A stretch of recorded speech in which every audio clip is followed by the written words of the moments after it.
I am certified pet professional Amy Lee. The only difference between you and your groomer is knowledge, techniques, and tools. It is absolutely my pleasure to share with you the secrets of the grooming industry. So stay put as we get started on this journey together today. How to talk to clients as a pet groomer. What your customers need to know about your skills and services, and what you need to know about their pet. Tonight, one of my clients, and also my friend Erin, will co-host this live stream with me. You may remember her and her Great Dane, Duke. He was featured in a couple videos on this channel. We took Duke to a pet wash station, and also Duke demonstrated the wash bar for pets. I will link both videos in the description below. They are two of my favorites. Without adequate customer service, you may be missing important details needed from your clients to ensure what is the best groom for their pet. And more importantly, you could miss the opportunity to assess the condition of the dog's coat prior to grooming while the owner is still present. This is your chance to suggest more brushing or bathing between grooming appointments, or even the need to modify the pet's trim or grooming schedule to provide quality care for their pet. As a professional pet groomer, it is our job to suggest and carry out the care needed to maintain healthy skin and coat for each pet we groom. Don't forget, as pet groomers, we want the same for the pet as the pet owner, and that is what is best for the dog. It is part of the pet groomer's job description to advise clients to make grooming decisions appropriate to their pet's coat type and grooming needs. This can only happen through knowledge and communication upon the pet's arrival for grooming. When pet clients enter our facility, take 10 minutes to talk them into making grooming decisions for their beloved pets that will benefit the pet. First, determine what the dog's coat type is and what type of tools and techniques are required to properly groom the dog. Discuss your plan with the pet owner to assure them that you are looking out for the best interest of their dog. Secondly, encourage a pet trim and grooming schedule that will best suit the dog depending on what the pet owner is capable of maintaining between grooming appointments. You will clearly notice the condition of the dog's skin and coat while taking this time before you start the grooming session. If the dog has an abundance of dead coat or undercoat, then you need to tighten up the grooming schedule and tactfully convince the pet owner to do so. Remind them that you understand they want what is best for their dog, and that is your goal as well. Who is qualified to groom your dog? Can you trust your pet groomer to keep your dog safe and provide quality grooming for your pet? Communication and knowing how to talk to clients as a pet groomer is key to producing the results your customers are seeking for their pets. In this video, I will share my secrets to building client trust and assurance needed that qualifies me to groom their dog, what your customers need to know about your skills and services, and what you need to know about their pet. Thank you for joining me live from the grooming table. I am Amy Lee, certified professional pet groomer since 2003. But it is absolutely my pleasure to share with you the secrets of the grooming industry so you can provide quality care for your beloved pets at home. That's what we do here every Monday at 5:30 Eastern Standard Time. And I'm so glad you're here. Tonight's topic is how to talk to your clients as a pet groomer. And tonight, we are welcoming my friend and client, Erin, who has appeared in some demos and some videos in the past. But now you're going to get just a little more dose of Erin tonight. So she's joining us live at the grooming table. And the purpose of this is not just because I love her and I've been holding out on sharing her with everybody. And I don't like that the chat's over your face. So, yeah, we need a bigger studio here. What we're doing tonight is Erin is going to bring the client side perspective to our discussion, and I'll bring the groomer side perspective. And hopefully together here tonight, we can all learn something and work towards better communication between pet groomers and the clients that we serve. So that's the idea. And obviously without adequate customer service as a pet groomer, we do have to provide customer service. And without adequate customer service, You may be missing important details needed from your clients to ensure what is the best groom for their pets. It's very important to talk. More importantly, you could miss the opportunity to assess the condition of the dog's coat prior to the groom while the customer is still present. It's very important.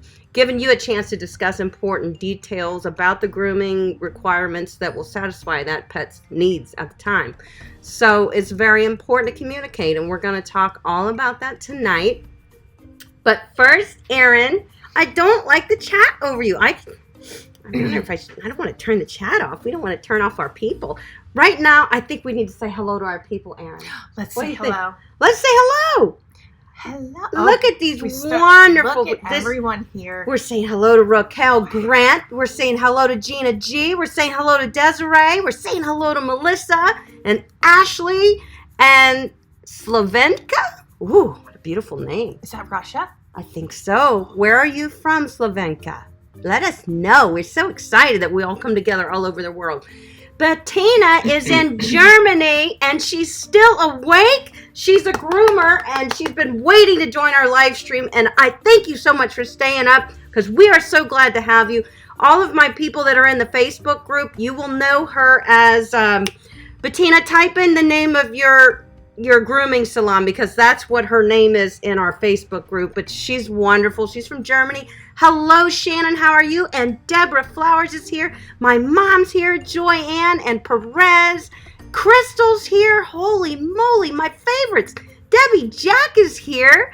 Melissa, Pina's here. Oh, God. That's a lot. We have another Erin. We have an Erin here. Finally getting to catch you live. Yay. And Andrew's Pet Grooming. So glad to have you, Andrew's Pet Grooming. This is awesome. Debbie Jack has a beautiful collie. We're always glad. And Stephen's here from the UK. Stephen, thank you for staying up and joining us. All right. Did I say hello to everyone? Did we get everybody? Oh, there's Emily. There's Emily Eisenhower. Hello, Emily. That's her daughter. Hi, honey. She's cooking dinner. And we also have Bridget. I saw you, Bridget. I didn't miss you, honey. No worries. And I just want to make sure. Joseph's here from Spain. Thank you, Joseph. Good to see you. All right. You feel the love? I feel like I'm on the Ellen DeGeneres show. Well, we certainly could kick it up a notch if you want to. We might have to. We try to keep everything, all nicey and professional. But every now and then we do have fun, don't we? Yes, we do. So I thought that it would be pretty cool to bring some perspective in, not just from mine. Usually, it's Amy at the grooming table, and I like that Erin's here. Erin's a very open-minded person. She's a pet owner as well, and I do trim her dog's nails. I don't groom Duke, although I have groomed him. We've groomed him here, and we've groomed him at the pet wash station, which I did link the videos that Duke was in. He was in 2 videos. He's a beautiful dog. He's a big Great Dane, big black and white Great Dane. And he's a wonderful demo dog, too. But, I linked his videos in the description if you guys want to go back and see them. They were really good. And Erin was in them, too. In fact, the one you were filming a lot. So I was? Yeah. I'm the filmer. She's helped. See, guys, she has been behind the scenes, and you didn't even know it. Yeah. I'm her manager. I need a manager. Okay, so looking good, girls, says Bettina. Thank you, honey. So I'm going to kick it off here with a couple of questions. I'm going to ask Erin. And I want you guys, listen, we're all part of this conversation here tonight. If you have something that you want to bring to my attention or add to the conversation or a question, put a hashtag so I know that it's pertaining to how pet groomers and clients communicate, because that's what we're talking about today. But I'm going to start off and ask Erin a couple questions here. I'm going to say, first of all, okay, Erin, you bring your Great Dane Duke to me routinely for nail trims about every 6 weeks. Mm-hmm. Why do you trust me to care for Duke? Because Duke loves you and fell in love with you right away. So that made you feel good? Oh, absolutely. You're the dog whisperer. She can tame any dog. Not really. Oh, absolutely. I think. Well, Duke wasn't hard. He's very lovable, and he loves to work. Like, he gets right up on the grooming table. We don't even ask him. He walks in, he gives me a big kiss all the way up my face. And then he goes and he slowly just walks himself right up on that grooming table. He knows he's there to work. Yep. He's such a cool dog. He's comfortable here. He does seem to be. So it's kind of a cheat because I knew Duke before I trimmed his nails. Slightly. I didn't know him a lot, but I would see him at some of the soccer games, and occasionally, you guys would walk him over and we'd sit out back and hang out and stuff like that. So he did know me from a puppy up. But let's say he didn't. Let's say that you brought him into me, because I have a lot of clients that just come in for nail trims, just like Duke. So let's say you brought him into me and I said, well, I need to work with him alone. What would make you feel good about leaving him with me? What would it take for somebody to feel good? I don't know what that's like. I'm on the other end. I'm the one saying, no, you can trust me. You can trust me. I would say as long as he was comfortable coming in here and not freaking out and getting scared, because then that would work me up. That would scare you. I would want to take my baby home and say, well, he doesn't like you, so we're going to leave and go find somebody else. Yeah. But I would say as long as they're coming into a comfortable environment, they're not skittish, scared, and if you would ask me to wait out in the waiting room, I would totally do that. Yeah. As long as I was comfortable. Okay. Because I think all parties need to be comfortable. And I think that helps the dogs too. But I will say this as a pet groomer, most of the dogs that come in, they shiver and they shake, and this is what the client sees. Now they will also see the dog come over to me and kind of give me a rub and a hello, but they're still like this, and they're nervous. Now the clients always take that as, I don't know why she's so upset. Every time I say you're going to go see Amy, she jumps up and runs to the door, and as soon as they turn the corner at the shops, they say they stand up and they're wagging their tails.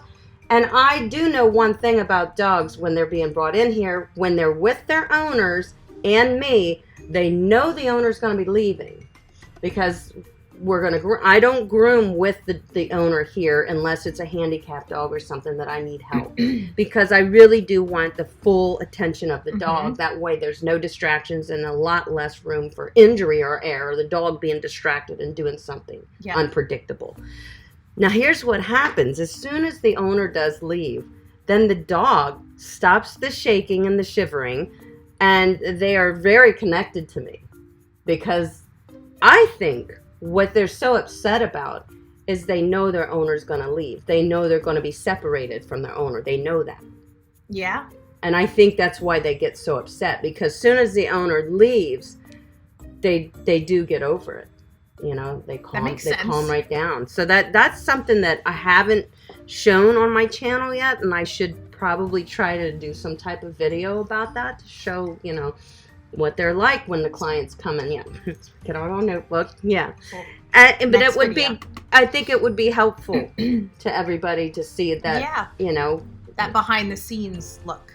Yeah, I really do. So another question, let's see if anybody has any questions right now. There's a hashtag. Okay, this is from Bettina. She says, Erin, would you rather stay or leave your dog alone with a dog groomer if it wasn't Amy? If it wasn't Amy, I would say as long as, and I'm a bubble wrap mom. Most of us are. Yeah. As long as I know that my dog's comfortable, I would leave if they asked me to. If not, I'd probably wait out in the car or in the waiting room. But that would be fine too. Nobody says you have to leave. Yep. I think I would be nervous too. Upon coming back for the dog then, what would make you feel good when you come to get your dog? What would make you feel good? To hear from the groomer that he did fine, everything went well, he was no problem. Or if you did have a problem, you learned how to communicate with the dog and everything was fine. So can't wait to come back. Hey, we did have a little issue, and but listen, we worked through it. Yep. And I think that would that's make important. you feel comfortable to want to come back.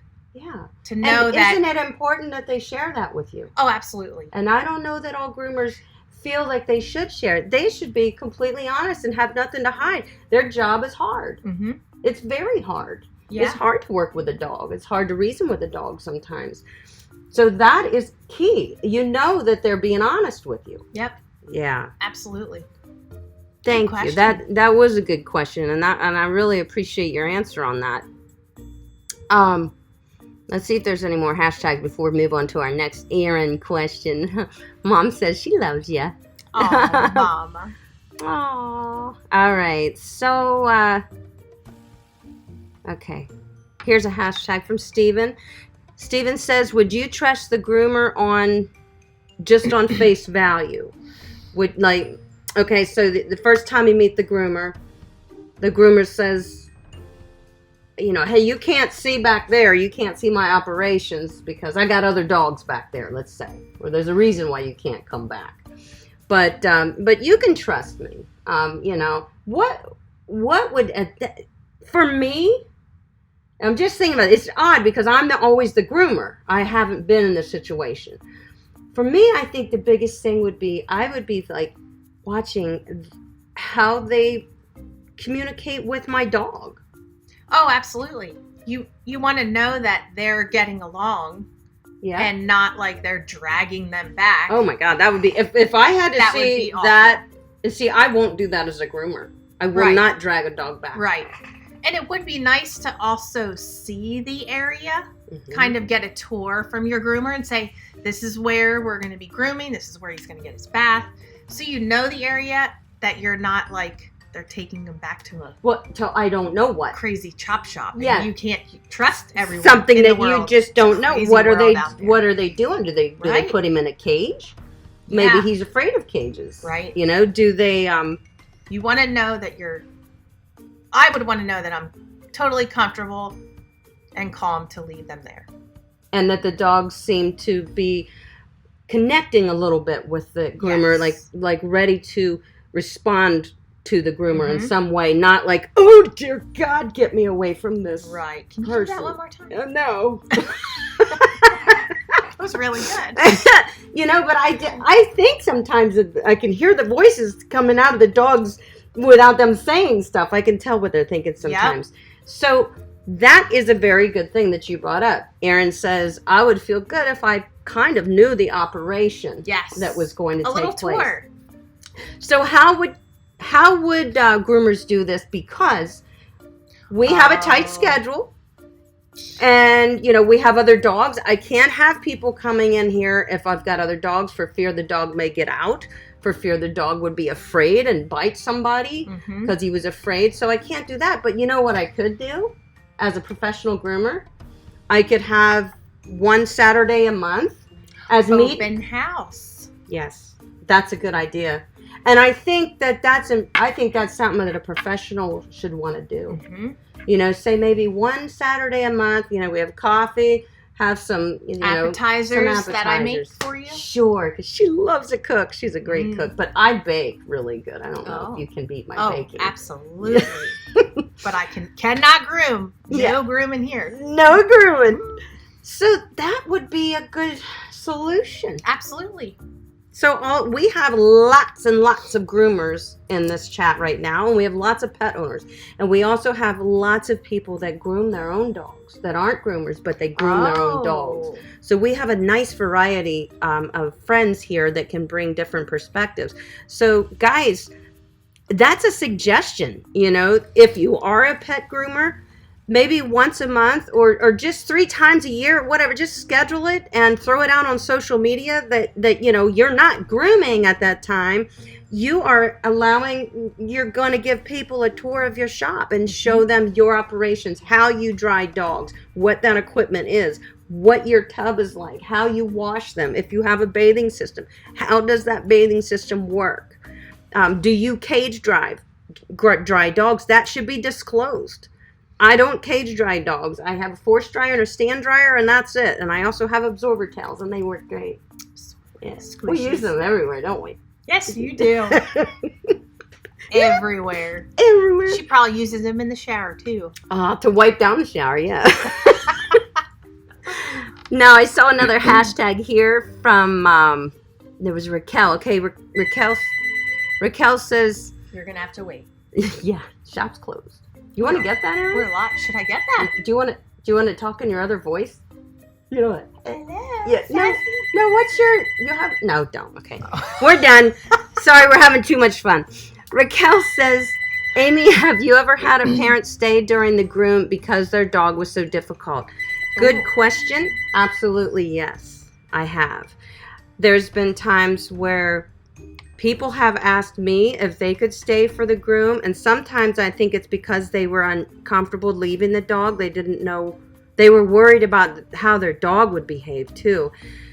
And I can usually get a good feeling if I'm going to be able to work with the dog by maybe the demeanor that we're feeling. And I don't force myself on the dogs when they come in. I always come out to the waiting area and greet with the dog and the customer for about 10 minutes every groom so that they can get comfortable with me. The dog can get a little at ease. Mm-hmm. And at that time, I kneel down, and next thing I know, I'm talking to the customer and petting the dog.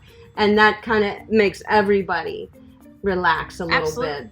Yeah. But there have been some handicapped dogs that I have asked owners to stay because I actually wouldn't groom the dog without them seeing that I did everything properly.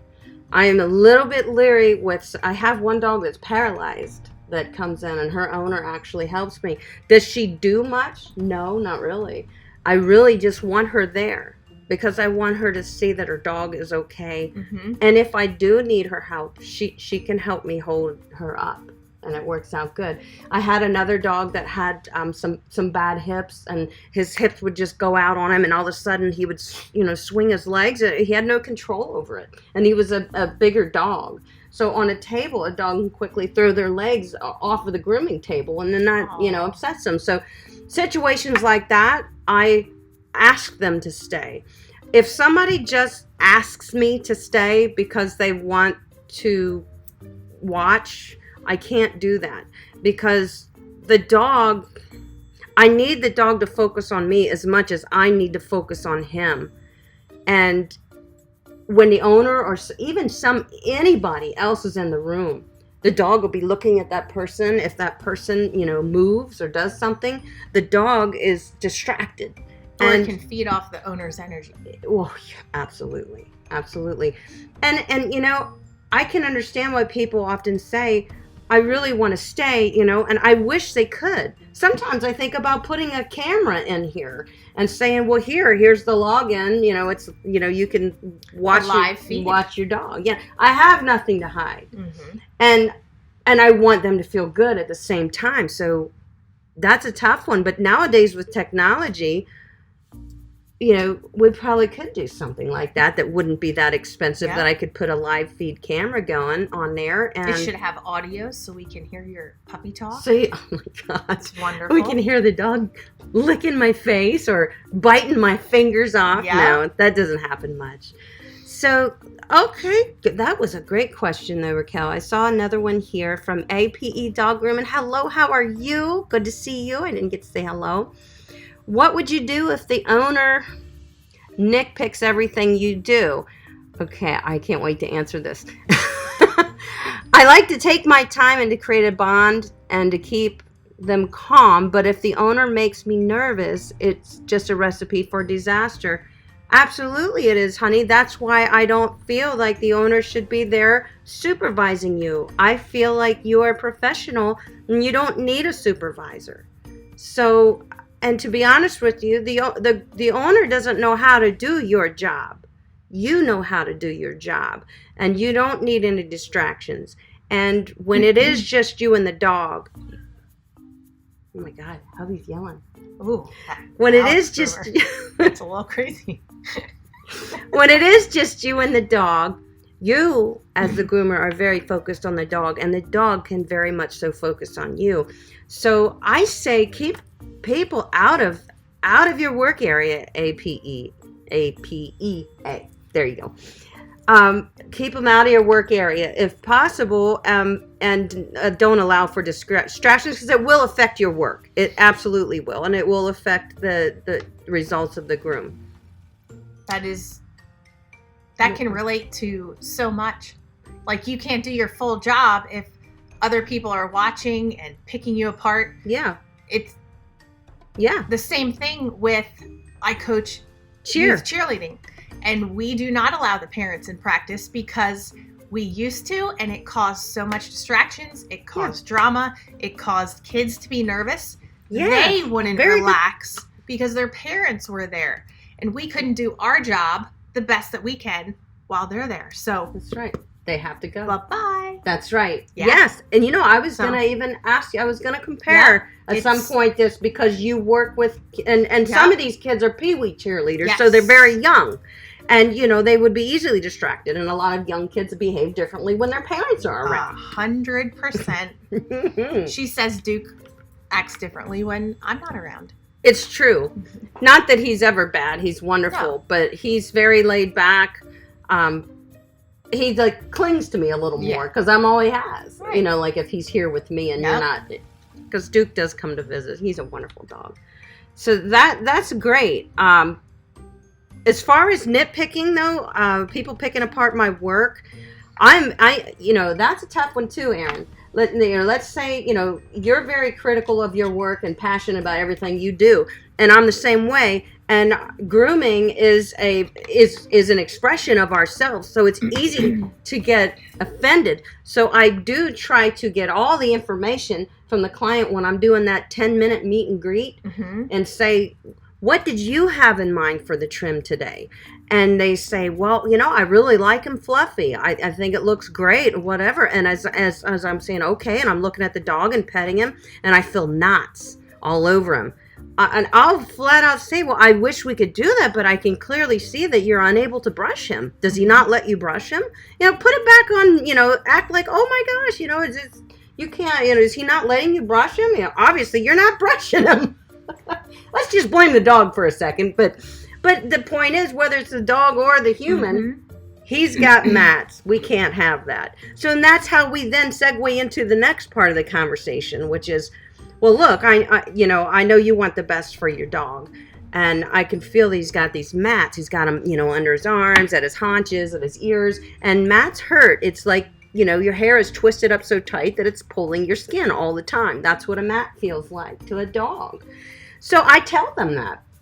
Yeah. Sometimes they need to hear that. And I don't say, oh, you're a horrible person, because I say, you know what a mat feels like? It really does. If you twist your hair and twist it and it's pulling at your skin, that's what a mat feels like all the time.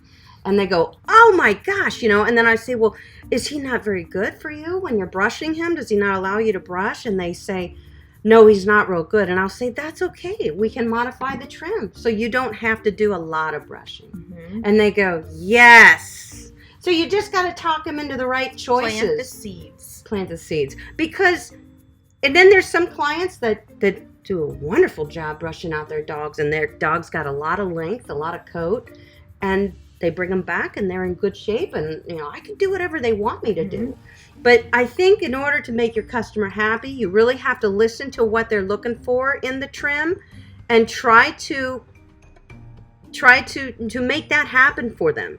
If it's something that's beyond your capabilities, you have to be totally honest and say, hey, look, scissoring is not my specialty to scissor your dog and sculpt your dog. I'm better off to use a clipper or snap-on combs to leave length and do light scissoring. You just have to be honest. It is pet grooming. Don't forget, you're not a show groomer.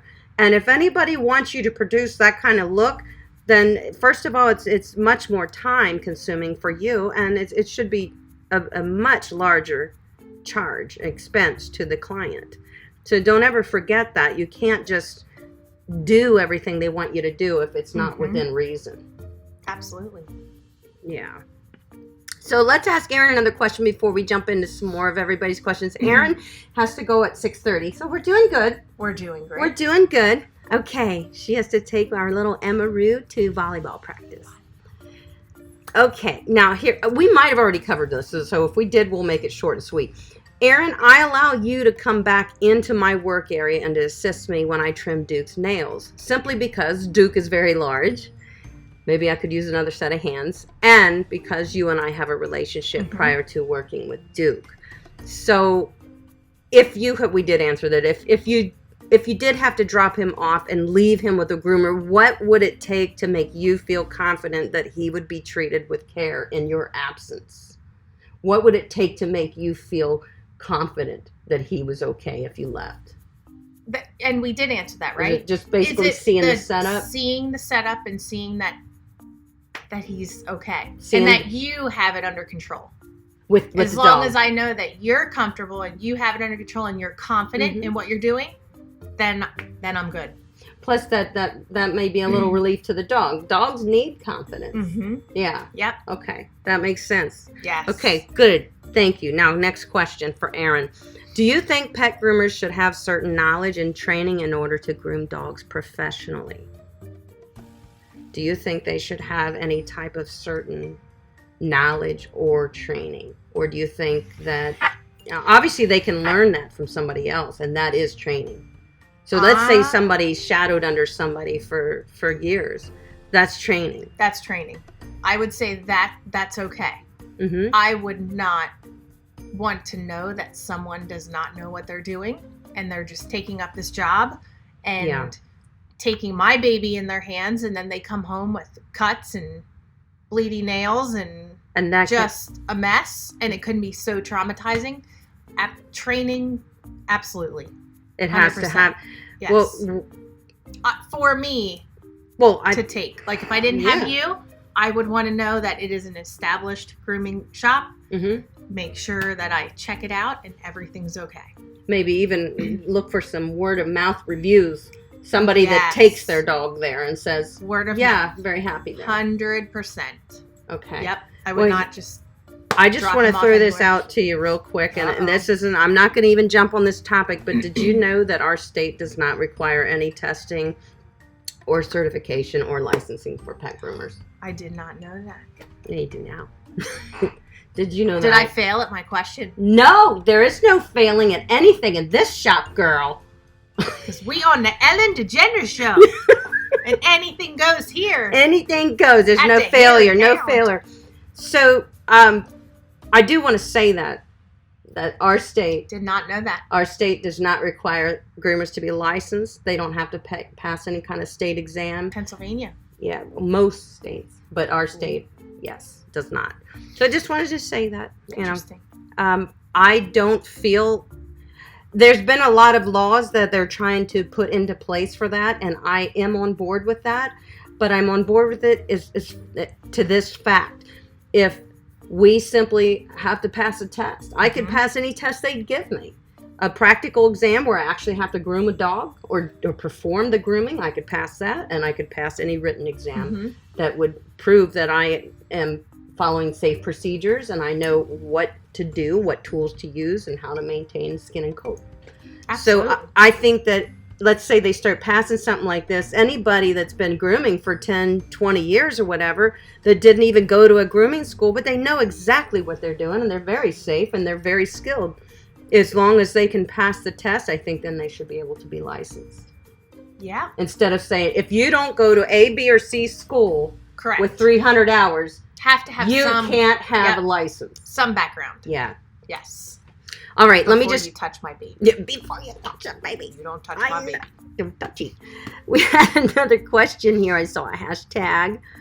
Let me just scroll up here, guys. Let's see.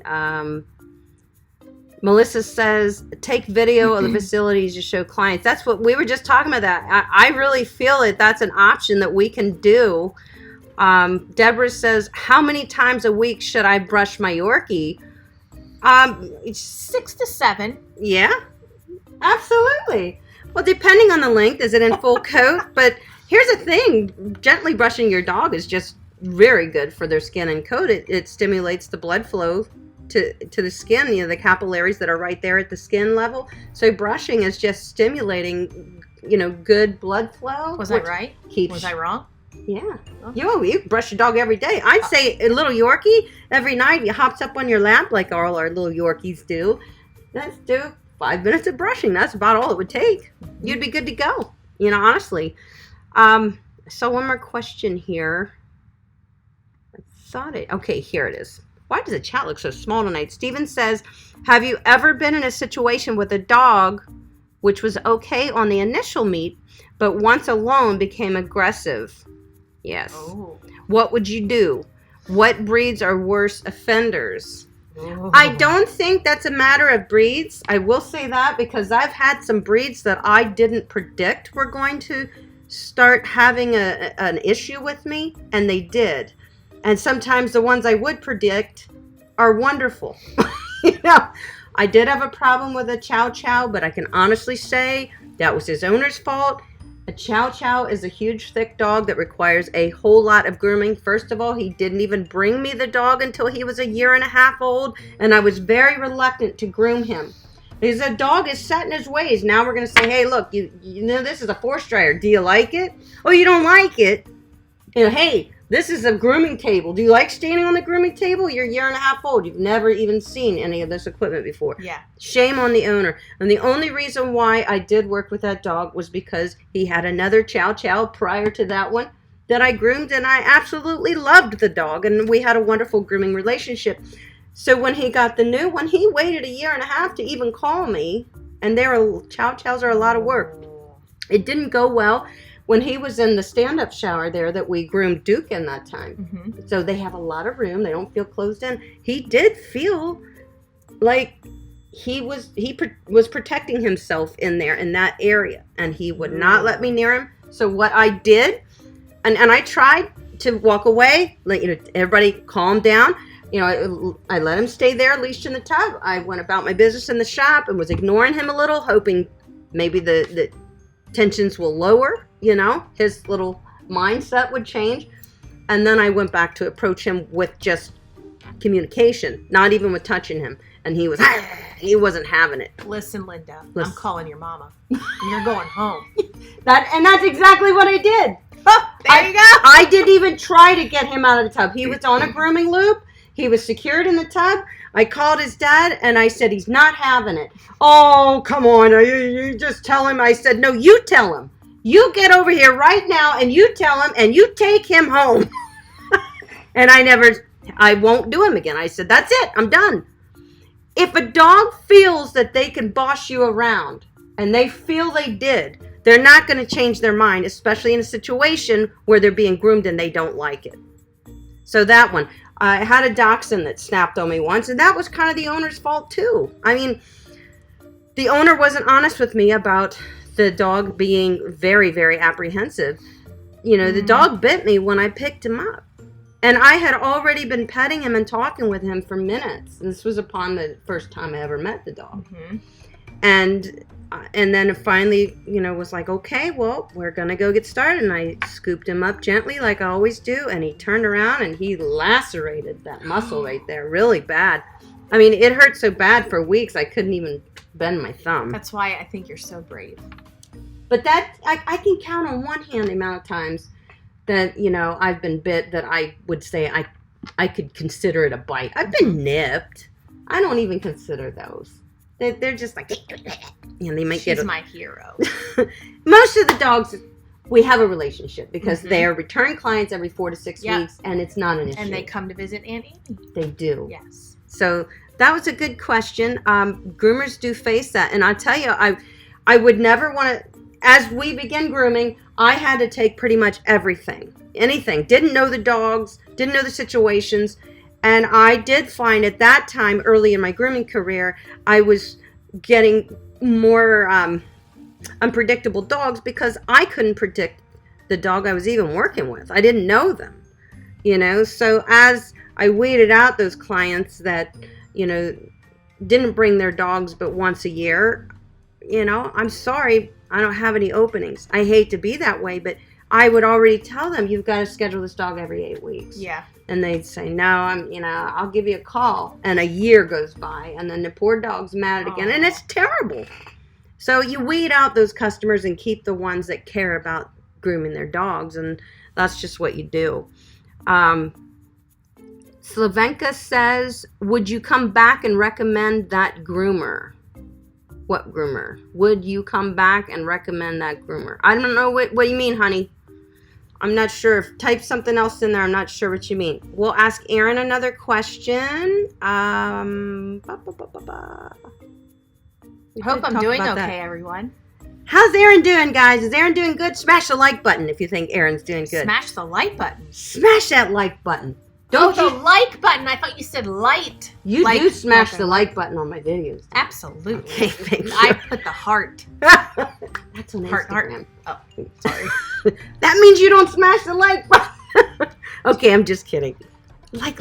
Subscribe. Yeah. Oh, they already have subscribed. They're my peeps. I know. Let's ask Aaron another question here as our client groomer conversation continues here. Okay, Aaron, this one I was anxious to ask you. As you sit here in my pet grooming salon and you look around at the equipment and the tools and the products and the overall setup that I provide to groom pets professionally, do you see an investment that displays safety? An investment that could provide quality care when it comes to the grooming needs of a dog? Do you see an investment of safety and precautionary?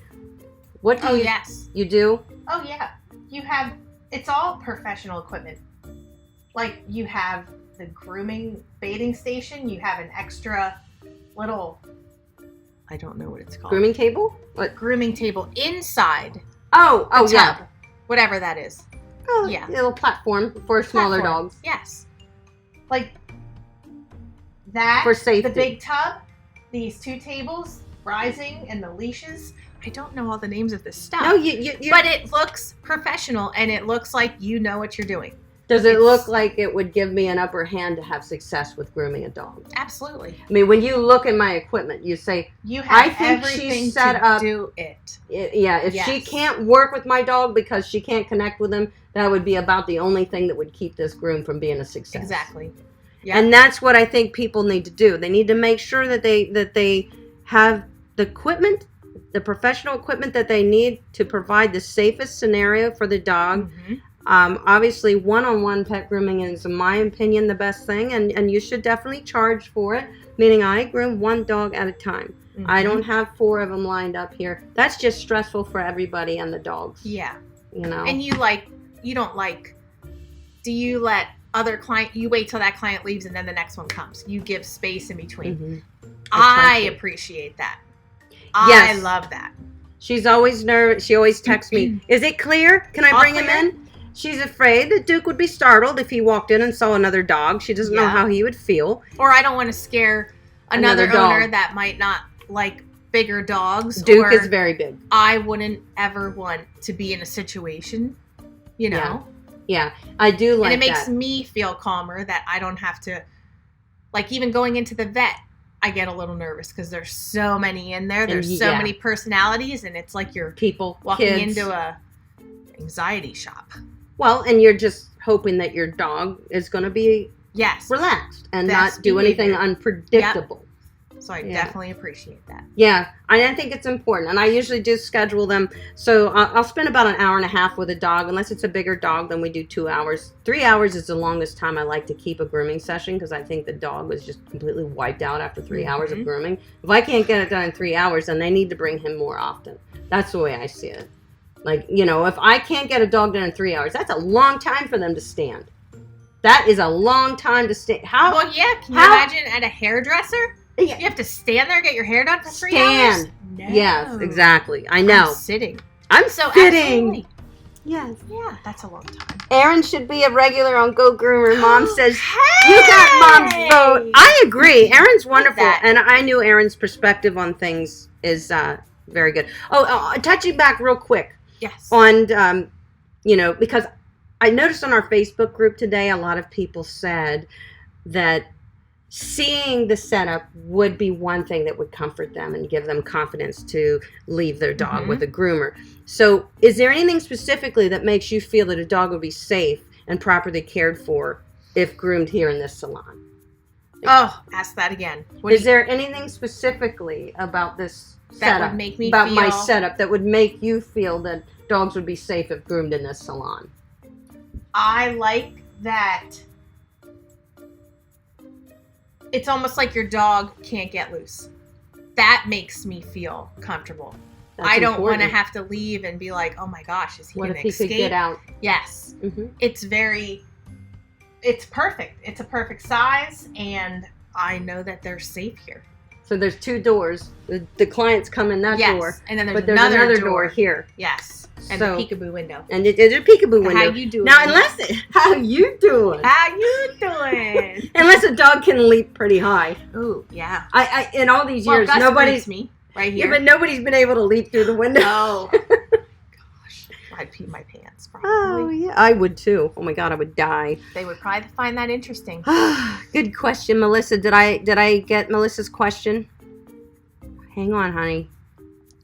Oh, look at all the emojis. I love. That's because there's so much love in this chat. I'm telling emojis. You, these people are wonderful. I brushed my dog. It's a bonding time. Absolutely, Melissa, bonding time. How would you react if a customer tells you couldn't cut? Okay, there we go. There's a question. This is from Sylvanka. How would you react if a groomer tells you that he couldn't cut the dog nails because of possible injury and you didn't want to stress him even more? Everything else was done properly. How would I feel if a groomer tells you? You're asking Aaron. Oh, you're asking me. Okay. Oh. How would you feel if a groomer tells you that he couldn't cut your dog's nails because of possible injury? Maybe because the dog was too, and then yes, we could cut too much. Yeah, so, how would I feel if they said, "Hey, we can't cut the nails today because he's a little too skittish"? Mm-hmm. I would say, "Thank you so much for telling me that, because I wouldn't want you to just go try and chase that nail and I go home with a hurt dog." Mm-hmm. And a dog that doesn't. Then you're going to be on my list. That's right. You hurt my boy. You hurt my boy, my baby boy. But then maybe he would have future problems trusting his nails being trimmed too. Yes, if it went horrible. Traumatic experience, and then I would have to learn. I tried to do that as a puppy, and it's tough. It traumatized Mom, and I said, you know what? No more. I'm not We're doing going this. to Aunt Amy. I don't want to do it. Yeah, no, done. No, we let the professional take care of that. Well, and I think sometimes that's fine. Open and honest. As a groomer, being open and honest that you're not comfortable to do something because of a skittish dog, please say that to an owner. Don't ever be afraid to be open and honest, because that is super important. It is. And I forget who said about, should I worry about them nitpicking my work? Mm-hmm. If they nitpick your work, they can go find someone else. That's right. There's plenty of other people out there. You don't let them bother you. Right, it's your work. It's an extension of your skills. That's what you can provide them. Exactly. Yes. Good answer, Aaron. Good answer. All right, we got a few more minutes here with Aaron. Let's just get our Aaron questions out of the way real quick. This is the last one from me to you, Aaron. Then we're going to jump in the chat too. Okay, do you think that there are dangers involved with pet grooming? What dangers do you think pet grooming poses to a pet? Like, how can a dog get hurt being at a groomer? Yes. A groomer not knowing how to trim nails properly, they can get hurt. Yes. If they don't understand about the quick, they can get hurt. If they don't know how to work their zipper clippers, man, you could zip, zip, zip. Yeah. You mean the clipper? The zipper clipper. Zipper clippers. Yes, the zipper clippers. Yeah. The buzzers. You can cut a dog with a clipper blade. Yes, you can. Well, you can cut yourself with one of those. Yeah. So I would think that they would want to not get cut. Absolutely. So there are dangers to the pet. I mean, obviously, our scissors are very sharp. Scissors. Very sharp. Yep. I would say the table also. That causes a lot of deaths. Yes. They need to make sure that they're on there properly, because you don't want them to jump off the side and you're not paying attention because you're worried about something else. Right. Doing something else and you're not watching your dog. That's why I do one-on-one grooming. All eyes on the dog. All eyes. The focus is the dog at that time. Yes. And I use the groomer's helper, and we hook Duke to that. It kind of keeps him facing the grooming arm. If he slips a back leg off the table, he's going to be fine. Yep. If he wasn't on that and he had full range, and let's say he was a small dog, he could get himself completely off the table and hang from the table. Yeah. And Yeah. We And don't it want- has happened. Not here. Oh.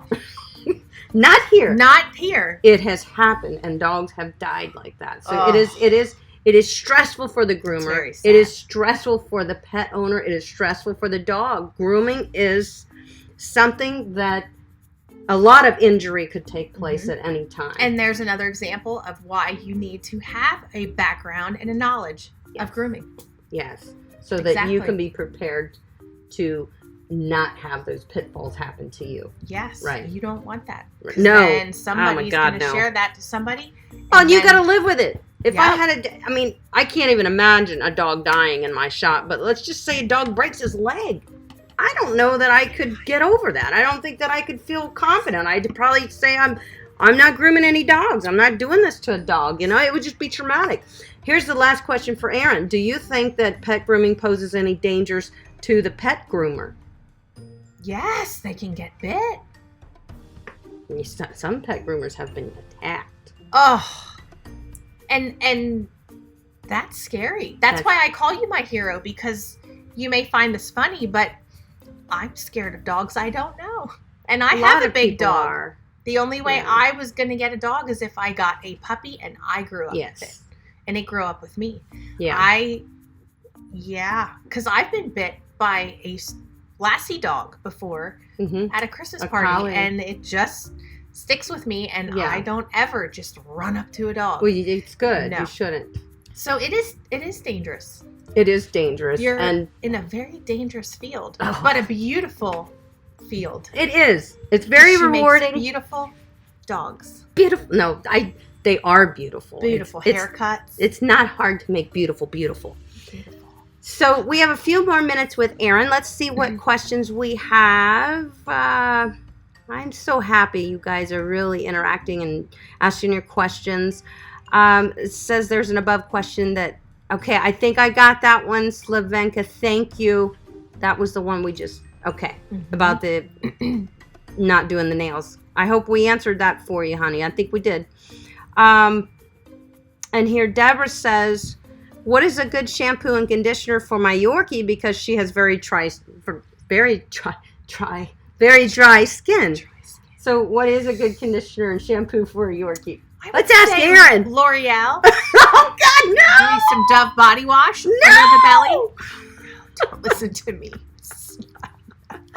Well, I truly like anything Nature Specialty. My favorite conditioner is the Nature Specialty Sun Guard. It is a wonderful conditioner for any breed. Make sure you dilute it as suggested on the bottle. All their shampoos are wonderful. Tropiclean has a whole line of wonderful products. They're all pet safe. No soaps, no dyes, detergent free. Naturally fragrance. It's those are the types of things that you want to look for in a shampoo, is stuff that doesn't have a lot of artificial ingredients that make it soapy or smell good or whatever. But Tropiclean line, Nature Specialty line, you can't go wrong. I also like a lot of the Bark to Basics products. They are very affordable and very good. So they would be ones that I could recommend too. What with this one? How do you feel about large chain stores when it comes to grooming? Okay, don't forget I have another question. Oh, I'm okay, sorry. No. First of all, how do you feel about large chain stores when it comes to grooming, for grooming services and working for them? So if you were a groomer working at one, or if you were a pet owner taking them to them, any perspective would be appreciated. Thanks. How do you feel about large chain stores? First, we'll ask you. I would say I've never taken him to a large chain store to do that. And if I did not know you, I don't know if I still would do that, because probably social media has squashed that for me. Yeah. Social that's media, true. they share all the horror stories Yeah. of that, and that scares me. So personally, I would not. But I'm not bashing anybody that would work at a large grooming. They work very hard, Yes. and they have a nice setup. Right. But you have people talking, and it can ruin something. Because they're in the spotlight. Yes. And believe me, those accidents happen at at every shop, not just the big chains. Yep. But like you said about the media, right. Hey, did you all hear your local PetSmart had an incident? You know, well, everybody knows PetSmart, so of course they're gonna toot that horn out on the media. You just sounded like your father right there. Oh my God. So and that's interesting, and I agree. Now, as a professional groomer, how do I feel about the chain stores? Whether that be if somebody is going to get their grooming training there, or if they are going to take their dog there. I feel that they probably, from what I can tell, provide pretty adequate training. So I think it is a good place to get trained. I think once they're trained, I think those poor groomers are thrown to the wolves oftentimes and overworked. I could be wrong, but I've seen them, and I've seen the looks on their faces, and I've seen a lot of stress. I could be wrong. Maybe that's from one facility to the next, depends on management. So I would say I think they offer them good training. I think that the groomers there know what they're doing. I honestly do feel that way. I think that they are maybe just a little bit overloaded on the schedule. And I don't think that's too fair to the groomers or the dogs. Second thing is they don't show the bathing process and how they dry and wash the dogs. That's my concern. I'm pretty sure that they use cage dryers for the most part, and I think that should be illegal. And I think after all the incidences that have happened at PetSmarts and Petcos, that they would definitely say we don't use cage dryers anymore, where the dogs have suffocated or had heat strokes in the cage drying situations. So those are my concerns for that. That's all I got to say. I'm going to tell you that I think those pet groomers know their shit. I do. I said it! Potty mouth. I am so sorry, everyone that is listening here live with us. We are live at the Go Groomer, and we had a beep, and I missed the button. Beep. You missed it. You're supposed to catch that. Shoot. I think they do know what they're doing. Yes. That's how I feel about that. That was a good question. Okay. Melissa says, Amy, do you respond to clients that think the charge is too high, even after it was discussed at the beginning of the groom? No. Open your ears the first time. Yeah, we're all big people now. That's right. We discuss the price. The price is right. In fact, sometimes the price might go up when they come back to get their dog because the dog bit me, or the dog decided that he wasn't going to work with me, and he became even more of a job. Or maybe he had mats that I was unaware of and didn't find, and I had to do some extra work with him. Like taking a car in for an oil change. That's right. Or work. Yeah, they could say, hey, did you know what? Your tie rod's broke. That's right. Really? Yeah. And so you're right. Upon checkout, oftentimes the price is more, not less. It's not negotiable. It's sometimes more because I had to do more work. Yeah. And I stand behind that because I tell them I did what was best for the dog. You know, I wasn't going to leave him. I will not leave a dog walk out of here with mats. I'm sorry, I will not do it. Absolutely. Right, Erin? No way. So that's a good question. Don't feel bad about it. Melissa, I believe you're a groomer. Don't haggle on price. The price is the price. You're worth what you charge and charge what you're worth. It's really important. So no haggling. Bad thing. Bad. It was a good question. Erin, how are we doing on time? It's 6:30. You need a bowl? Good. No, I'm good. I have about 5-10-ish. Joanne is coming. Joanne is coming from New York. Everybody, Joanne asked a question. I'm getting ready to answer her question, but she's coming from New York to groom New York. This Saturday. She's going to groom Gus with me. This Saturday. This Saturday. You want to come over and film? Can you bring us a New York pizza? That would be wonderful. I don't know if she's from Manhattan. All right. Joanne, are you from Manhattan? I don't know. She's also bringing her little dog, Rocky. We're going to groom him together, so I can't wait.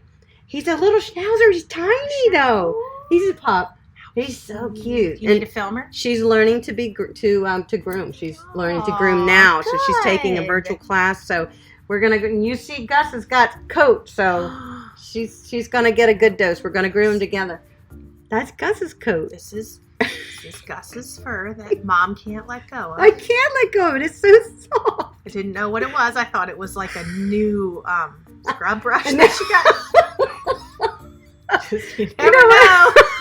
You know what Alex said this weekend? I was sitting on the island because I wanted to bring it down here, but I hadn't been. It's a little scary. He said, "Hey, you think we can let go of that hair yet?"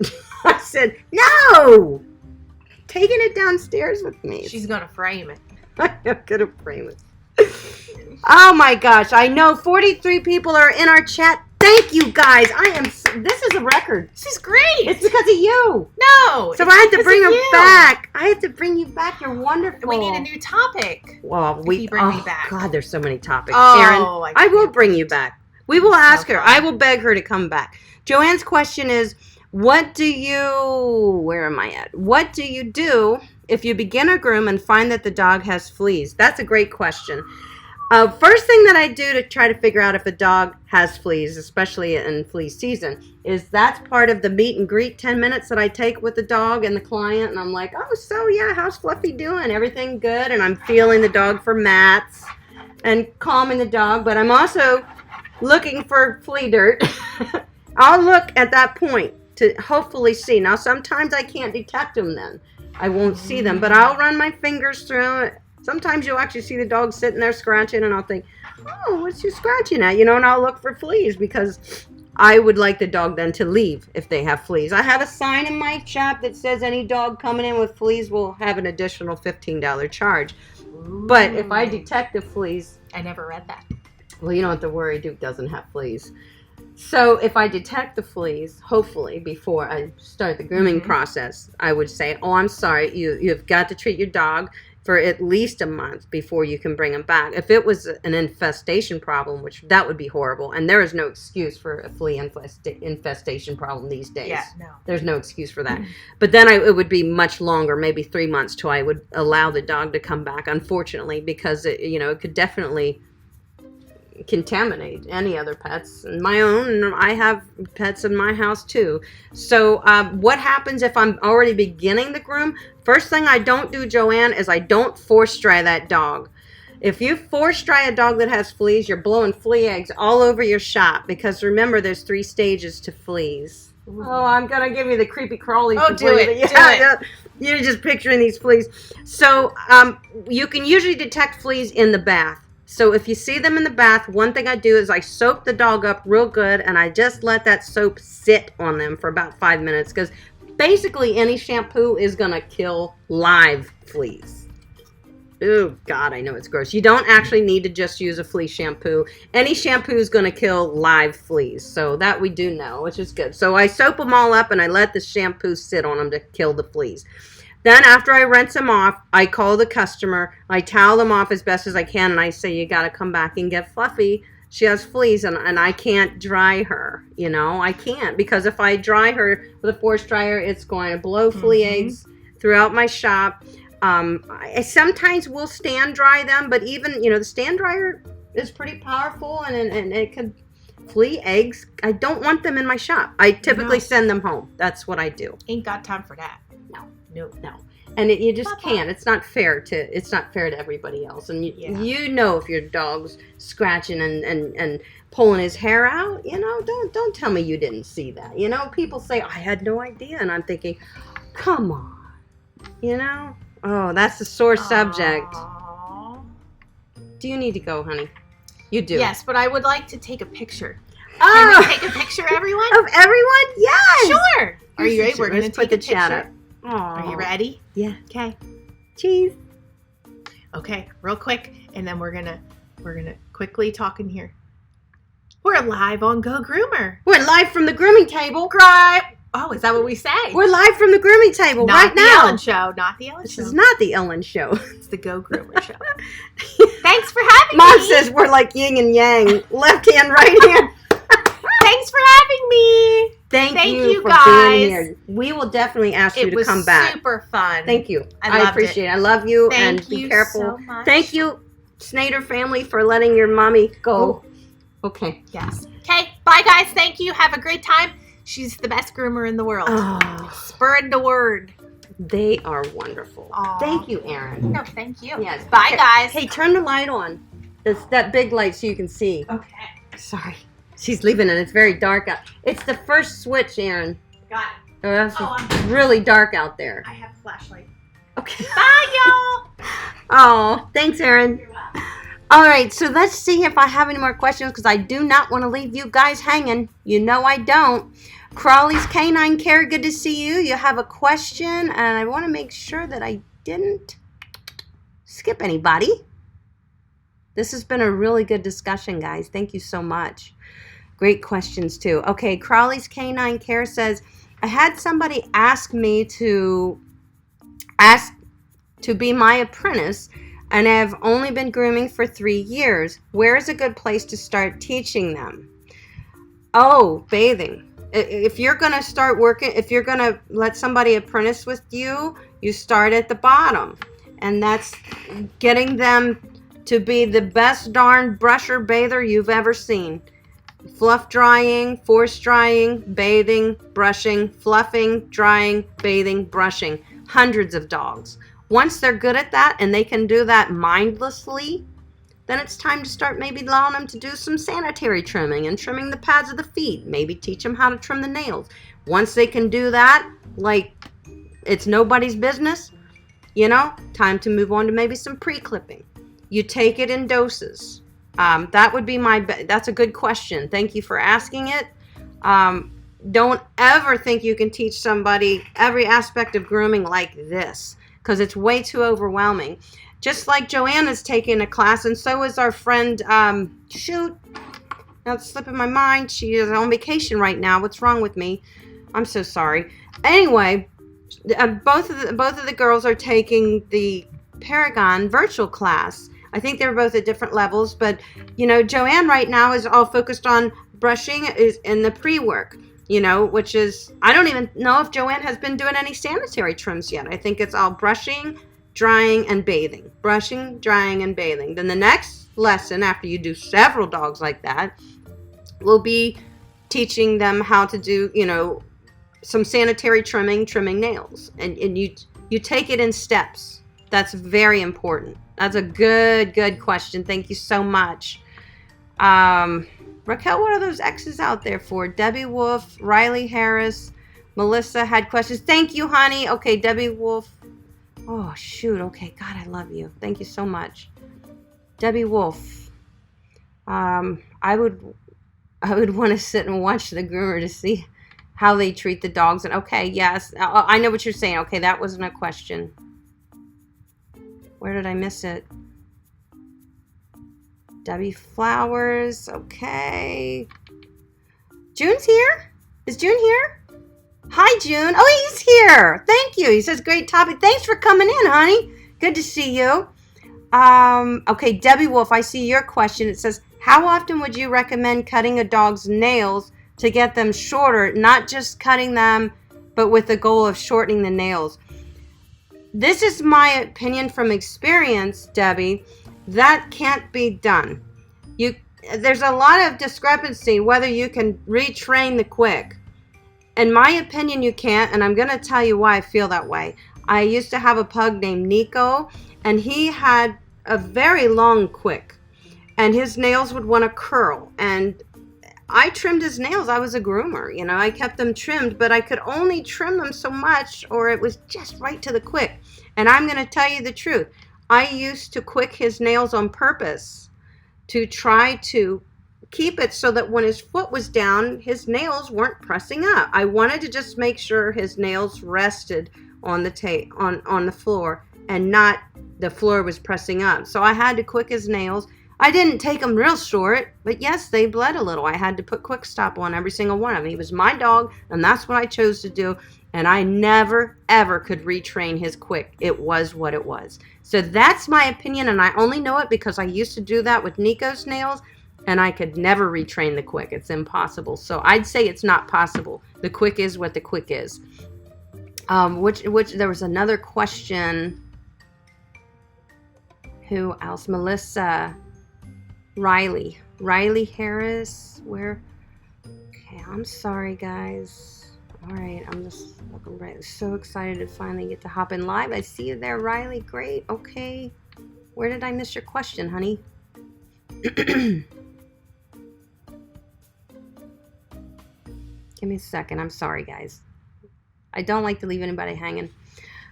Please, if you're learning, join Amy, hit the like button. Oh, thank you, Debbie Wolf. Yeah, so, Melissa, did I get your... Who did I forget? Sue, are you here? Hi, Sue. Sue's from Tennessee. She's our groomer. She's been grooming for a long time. Y'all are so funny. Remind me of Diamond and Silk, except for groomers. I know, isn't it great? You guys are like yin and yang, Mom says. Oh, I tell you what, she's wonderful. Crowley's Canine says, I had someone ask me to apprentice. I got that. What am I missing here? She absolutely is the best groomer in the world. Oh, Sharon, how are you doing? Hi, Sharon.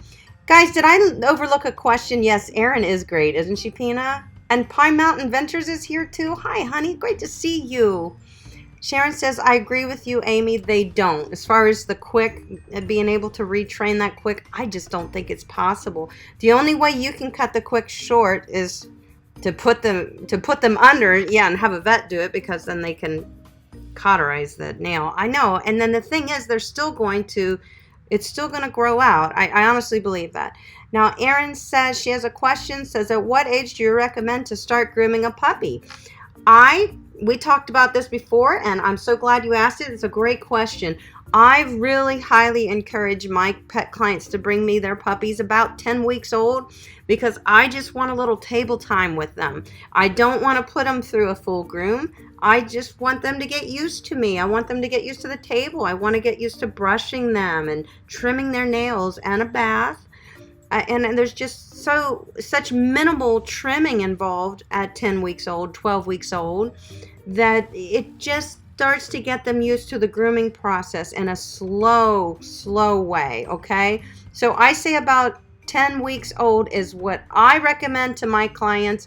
And if my clients are bringing me dogs that are a year old, sometimes I've refused. Amy, yes, you answered my question. Okay, Melissa, thank you. But I see Mindy said she had a question. She's raising her hand. Hi, Mindy. What's your question? Did I miss it? Let me see if I can find it. Is our friend Bettina still here? I can't imagine you're up so late, honey. You are a rock star. Bettina's from Germany. Mindy, there I see. Okay. At what point... There it is. Okay, at what point do you think when grooming a dog she's had enough? As my dog doesn't like her sanitary areas done, I don't want her to think that she's the boss, though. What do you do in this situation? Okay, so you're saying if you're grooming your dog and your dog is like, I've had enough of you, and they're just kind of being unruly and not working with you, then I say it's a good time for a break. That's what I say. I say you and her probably have a little bit of a frustration level. There's Bettina. She's still with us. Oh, my God. You're wonderful. So I say you need a break then, Mindy. I say, especially if this is you're grooming your own dog, you can take breaks. That's the wonderful thing about it. Pet groomers have to maintain a schedule. So get her down off the table. Let her run outside, take her for a little potty break. You go sit down, maybe get a little something to eat or drink and relax for a minute. Let the dog relax. Take a quick 10-minute nap. Dogs love their 10-minute naps. And then maybe you start working with her again in a half an hour and just finish it up. That's what I would say. Okay, Sharon says 8 to 10 weeks is what she does, and Sharon is a groomer. Hello. Say hello to Pippin for me, Sharon, will you? I love her dog. Hello, Lisa. How are you? First time here, I'd like to know best tools to groom my own Schnauzer. Well, I have a Schnauzer video, sweetheart. It's on my schedule, and I think you'll find it very helpful. Just go on my channel and just look for the Go Groomers, How to Groom a Miniature Schnauzer. It goes into great detail. And it's one of my it is my most viewed video, so it must be pretty good. So that one will help you, honey, I promise. Did I miss anybody's question? Riley was under Debbie's question. Raquel said, Riley, where's Debbie? Debbie, did I get Riley's question? Debbie said, how often would you recommend cutting a dog's nails? And Riley said, so excited I finally got to hop on here live. Do you all favor any whitening shampoo? Okay, good question. And how do you feel about double-coated dog parents wanting to shave them? Oh, Raquel, I wonder you wanted me to, you know how I feel about that. Raquel's like, I want Amy to answer that. You're just trying to get me hot under the collar, aren't you, Raquel? That's a great question, Riley. Whitening shampoos, I don't purchase them for the grooming shop because I use a Davis degrease if I feel I got to add a little more kick to my shampoo if I really want to get them clean. And I'll tell you that Davis degrease really brightens them because it just gets them so clean. And I think whitening shampoos tend to be a little more drying. So that's why, I'm not a big, I wouldn't say it's not a showstopper whether you use whitening or not. I mean, some of them are really good. Le Pouche makes an absolute wonderful whitening shampoo. Le Pouche. It's a little pricey, but if it's just for your pet, or even as a pet groomer, I buy Le Pouche products for my dog Gus. I don't use them on my pet clients. They're way too expensive. So, but I use them for my dog. So I'd say whitening shampoos. As far as double-coated dog parents wanting them shaved, I immediately talk them out of that. That is a wonderful question.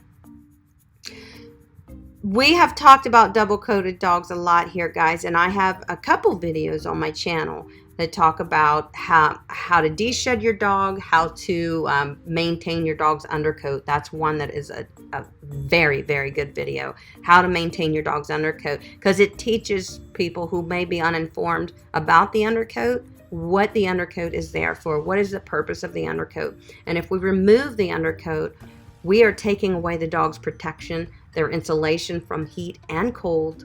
So we don't shave. Obviously, you're asking me the question, Riley, because you know better. You know we don't do that. So I flat out tell them I do not shave double-coated dogs. If it's the shedding that's bothering them, I say, you give me this dog on a 4 to 6 week schedule, and I promise you we can keep your shedding under control because I know how to use proper coat handling techniques. This is what I tell the client. I know how to handle that coat, and I can help you with the shedding, but we don't want to take the dog's protection from them. We're going to have health problems down the road, and the dog needs his protection, even from the sun, from the heat. So you just kindly talk them into making the right decisions sometimes, guys, and that's our jobs. We're the professional. So you really got to know your coat types. I have some links in the description, guys. I went through and dug out some good links to what are the different coat types and also how to care for the different coat types. So they're just website links. If you question any of those things, go surf those sites a little bit later and get some information. That's one thing that I suggest everybody do with their clients when they're having that 10-minute meet and greet like I talked about. I think a 10-minute meet and greet is due to every client and every pet client that comes through our door. I think they deserve that 10 minutes. I don't care if I've groomed the dog 500 times already. They get their 10 minutes with me. So I can take a look at their skin and coat and see and talk to the customer to find out if anything has changed with the pet's health. Whether it just be allergies, maybe I might want to use a nice hypoallergenic shampoo on him, and if that's the case, or something a little more nourishing. Anything that has changed with the dog, I want to know. I want to know everything that is going on with that dog. So never deny your clients their 10-minute meet and greet. Every single dog, have that scheduled into the groom.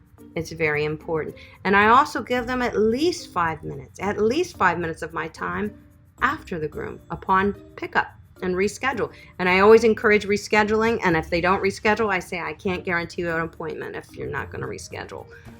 So they reschedule. So that's what you do. That's how you keep people on your schedule, and you keep dogs from being mad because you make them reschedule between 4 to 8 weeks. That's what you do. I saw another question here. Riley says, do you ever use any kind of calming aid or on nervous dogs? No, never, ever. It's not there's nothing I can do. The only thing that you could do maybe is some essential oils. You could try a diffuser. I've never tried that. I'm not so sure if it would work for a dog in a grooming shop. If the dog is nervous about being groomed, I'm not sure if that would help him, because I've seen dogs come in here that have gotten things like, low doses of Amazon. I got a low dose of Amazon. A low dose of Ativan from the vet because they struggle with their anxiety with grooming. And even with Ativan, the dog, once they decide what it is that makes them upset, it's almost like their adrenaline overpowers the drug. So I'm not sure that anything would work other than trying to bond with that dog and to gain their trust. And sometimes it can't happen, Riley. So you have to accept that sometimes, that we can't reach a dog. We can't bond with that dog and get them to trust us. There may be other reasons why they have trust issues or fear issues. Debbie says, how short can you cut a dog's coat without it being considered shaved? Well, yeah, that's a funny question, because I clip dogs oftentimes with guard combs that leave length, quarter inch, half inch, even more. And the owner, will come to pick them up, and they'll say, oh my gosh, you shaved them. And we're talking about a dog that gets a haircut, like a Shih Tzu or a Bichon. Something that grows coat every 6 weeks. You shaved it. I'm like, shaved it? I didn't shave your dog. Because in my opinion, if I'm not using a blade on the skin, I didn't shave your dog. Shaving means I used a 5, 4, or a 7 blade. In my opinion, that's shaving. Anything else is snap-on comb work for me. So yeah, that's funny. I consider anything that is a 4, 5, or 7 blade shaving, but that's not a shave down. A shave down, in my opinion, is a number 7. A number 7 is a shave down. That means that's what I shave down matted dogs with. Some people say, how do you get through a coat with a 7 blade? Easily. Much easier than with a 10. Now, if the dog is severely matted, that is so tight to the skin, I may have to go at those mats with a 10, but I'll go back to the 7 for a shave down. I always do a 7 when I do shave downs. It doesn't get so close to the skin that it's going to irritate the follicles, but it gets close enough to get between the mat and the skin. So that's the idea of that. Okay, I see another question there. Andrew had a question. Melissa, do you have a video showing? Okay, Melissa says, do you have a video showing how to do a good de-shed on a double coat? Yeah, yes, Melissa, I do. The best way to de-shed a dog's undercoat is when they're wet in the tub with conditioner on. And I do have a video, a couple of them on my channel, how to de-shed. I think it's de-shed your dog guaranteed or something like that. I also use, recently I did one that says my magical pet product, favorite magical pet product. And that's showing you how I use a conditioner and a comb in the tub to de-shed a dog. That's wonderful. There's Erin. Hey, honey. Thank you. Erin's in the chat now. She says, Duke gave me a sniff test because he smelled Gus. I bet you Duke knew where you were. I'm sure he did. All right. Andrew had a question. We love you, Erin. I am definitely going to have Erin back. What do you guys think? Definitely have Erin back. Andrew, I'm looking for your question, honey. Give me a second. Here we go. Andrew's pet grooming. Have you always worked out of a shop, or have you ever done in-home grooming? Okay, I think I know what you mean. And how would you ask the pet parent to leave the room so you can groom, even though it is their own home? Great question. Okay. No, I have always worked in a shop, first of all. So before I worked in my own shop, you didn't. Raquel just super chatted. She is... I gotta give you a salute, Raquel. You're the best. Thank you. You don't have to do that. I love you. What did you say? You left a message. I want to see it. I want to see it. It's Raquel. She says, thanks for taking your time and answering everyone's questions. You're awesome. Thank you for helping me answer everybody's questions, Raquel. I would have missed half of them if it weren't for you. You're wonderful. Thank you, Raquel. Okay, back to Andrew's question. You threw me for a loop there, girlfriend. Okay. Andrew had a question where I lost you. Hold on. Okay. I got you. Have you always worked in shop? Yes, I have. Before I worked in my shop, I worked for another groomer that I was very fortunate to work with right out of my class, right when I was done with my course. In fact, I was still working through my course when I was working with her, kind of interning for free. I begged her to please let me come into her shop so I could do anything and just learn, just being around it. And she was wonderful. She helped me a ton. Her name is Cherie. Other than that, I've worked in my shop and her shop. And what would I do? That's funny you asked. What would I do if you worked in a client's, if you were a house call groomer? Say June's a house call groomer. He'd be able to give you a good idea of this. I can understand that the dogs, when you're trying to work with them, and there's people passing by doing chores or whatever, would be a huge distraction. So I would suggest that you ask the client when you say, hey, I'm a house call groomer, I'm grooming at your house, but I really need to focus with your dog, and I need your dog to focus with me. What part of your house could I work with your dog where there will be no distractions? That's how you talk to them. You say, I'm doing this for your pet. I want your pet to be my complete focus. And I want you to understand that any distraction could cause harm to the pet. So where's the safest room for me to set up in to work with your dog so that we can have a successful grooming session? That's what I would say, Andrew, honey. Absolutely. They want what's best for the dog just as you do. Okay? The pet is the focus. Don't forget that. Everybody wants what's best for the pet. And if they don't, you have to remind them sometimes. But, I know that you want what's best for your dog, because they do. What's snap-on comb? Here's a question from Leo Baby Forever. That's Lauren. Hi, honey. What snap-on comb do you typically use for a puppy cut on a dog? Well, puppy cut to me means the length of the cut is the same on the legs, on the body. The head's a little fuller, the tail's fluffy. So you can do whatever length you want on a puppy cut. That, if you're using snap-on combs, you could do a 1/2 inch. You could do 3/4 of an inch or an inch or whatever. And that just depends on how much the customer is willing to maintain as far as brushing between grooming appointments. When the dog comes to you and you're doing that 10-minute assessment like we talked about, and you say, okay, I've seen this dog was here 6 weeks ago, and you're petting him, and you're like, goodness, he's matted. That means that the client was not able to brush properly, or they just didn't brush at all, or they're not brushing enough. And so then what I say to them is I say, I can feel those mats in there, and I really think we might need to go just a little bit shorter because I know, you're having a hard time maintaining the coat. That's how I say it. I don't say, you're an idiot, your dog has mats, because they're not an idiot. They try. So that's what I'd say, Leo Baby Forever. It's whatever length you choose that you think you can maintain. So if you're doing it for a client dog, you have to talk to them about what they can maintain. Melissa says she uses a 7F for a shave down too. Me too, Melissa. Thank you. There's a knuckle bump. I don't like using 10 blades for shave downs. It's too close. Lise says, what are the best shampoos for miniature schnauzers? I love pretty much everything by Nature's Specialty. They have one called Plum Silky. You would love that. Nature's Specialty, you can't go wrong. Tropiclean is a wonderful line of products. Any of them. Any by either one of them.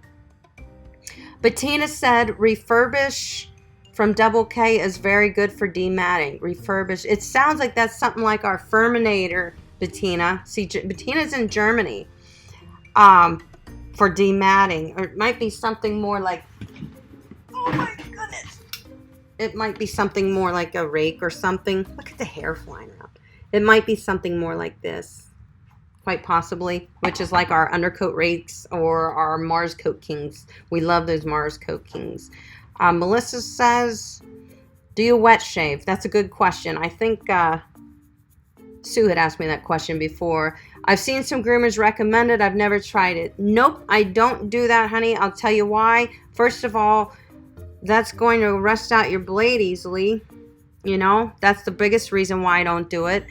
Secondly, is because I use the clipper vac system, I would say that might be the reason why they're wet shaving, is because they don't want all the particles, Then when it's wet, there's the particles aren't floating through the air from clippings. So I'm assuming that's why they wet shave. I don't wet shave because I don't think, for one thing, I like the dog to be fluffed out, and then I like to give a nice precise scissor cut. Not just scissor cut. Clipper work has to be nice and precise, and I don't feel you can get that unless your dog is fluffed out. So that's why I don't wet shave. Plus, I'm sure it would have to rust out your blades. Yes, Raquel is awesome. Isn't she, Debbie Jack? You're all awesome. I want to thank you guys so much for being here. Here, well, Bettina does say she wet shaves. Let me hear what she has to say. I'm so curious because she's a groomer. She says, I do wet shave on matted dogs. A very good way to shave some fur. And so if they're matted, I never tried it on a matted dog, but that might be it. You're right. It would soften it up a little bit, and you can see where the mats are and where the skin is if it's wet. That makes sense. So Bettina says she does do it if they're matted. So I'd say as long as you then take your force dryer and dry off your blade real good and spray it and oil it, you should be good. But I'm glad you said that, Bettina, because I've never tried it. And Bettina is a groomer and she would know. So I'm glad to hear that. That's a conditioner. What's a conditioner, honey? Oh, double K. The double K is a conditioner. Oh, to brush it. Refurbished from, I've never tried it. To brush the conditioner through when they're dematting. I do like to demat in the tub with conditioner. Okay, I get you. The conditioner. All right. Did I miss anybody's questions here? Snap-on comb, we got that. Okay. Wow. This has been very eventful. Let me just run through real quick. Holy moly. Guys, it's 7 o'clock. I've kept you here this long. Amy, most say that wet shave because it doesn't irritate the skin. Well, it shouldn't irritate the skin anyway, unless it's matted. Then I could see maybe you would be worried about irritation. So maybe that's the whole point, is that if there's some matting issues, then you want to be careful with the skin because the skin may already be a little bit angry. That makes sense to me.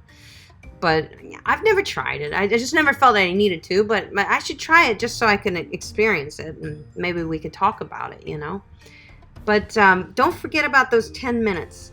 If you're taking your dog to a groomer, expect that they're going to give you those 10 minutes to talk about your dog, for your dog to willingly come over and meet the groomer, you know, and have some time to chit-chat with the groomer. If you are a professional groomer, give your clients those 10 minutes before the groom.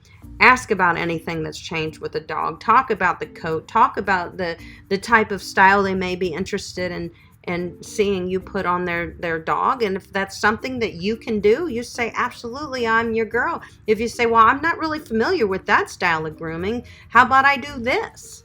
You know, and you work it out together, because, you know, you do want your client to be happy, but you also want what's best for the dog. So you kind of have to steer people in the right direction. Hello, Kelly. Good to see you, honey. You do have to steer them in the right direction. Then I also take those few minutes at the end of the groom and, you know, talk with the client too and tell them how the grooming session went. Like Aaron was saying earlier, just report back to them. Let them know how it went. They've been worried for an hour and a half. Oh, I hope my dog's being a good boy, you know? And then when they come in and you say, this little angel, you know, and they go, oh, thank God. You know, that's what they want. They want a successful grooming session for you. They want it for the dog. They want it for themselves.